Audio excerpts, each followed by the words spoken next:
Hello everyone, today is Wednesday, September the 18th. And we want to do a little video for you after the big announcement from the government of Canada on Monday, September the 16th, with two significant rule changes that are going to have a pretty tremendous impact on the Canadian mortgage lending landscape. Joe, I'll hand you the poof here right away. Why don't you start with the first change? Sure. This poof is pretty cool, eh? The first big one is the introduction of 30-year amortizations for insured mortgages. So we saw the first step of this. The reintroduction. Yeah, the reintroduction. We're going back. So we saw the first reintroduction of this in August when they basically came out saying we're going to allow 30-year AMs for first-time buyers, but on new construction only. They've now, very quickly, like a month later, said, actually, we're going to open it up for all product type for first-time buyers, and in a pitch maybe to say we're going to try to increase the housing stock for any buyer in new construction. So now 30-year AMs are basically open for most product and most buyers in Canada. So if I'm a first-time home buyer with 5% down, I can get a 30-year amortization on a new home, a pre-existing home, a new condo, a pre-existing condo, any house basically, or home, condo, townhouse. You got it. You got it. Okay. Effective December. December 15th? That's the date, yes. Okay, perfect. Poof? Poof.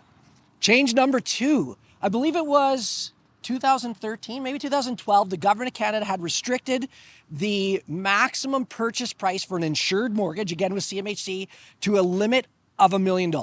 So that means anything $1 million and above could not have CMHC insurance attached to it, meaning you had to have a minimum of 20% down.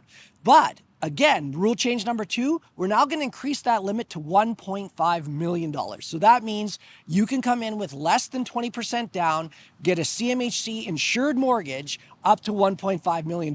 As of today, the minimum down payment requirement would be 5% on the first $500,000. So that's $25,000, and then 10% on anything above and beyond that. So that would be another 100. So $150,000 theoretically would be the minimum down payment up to the 1.5 million. Anything to add to that, Joe? You want to talk to the poof? Give me the poof.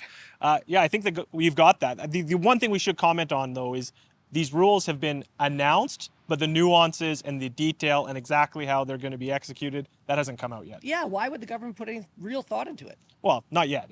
Yeah. Just throw the idea out there. Anyway, it's an interesting time, but this is a good news story. It's going to open up the market for a lot of people.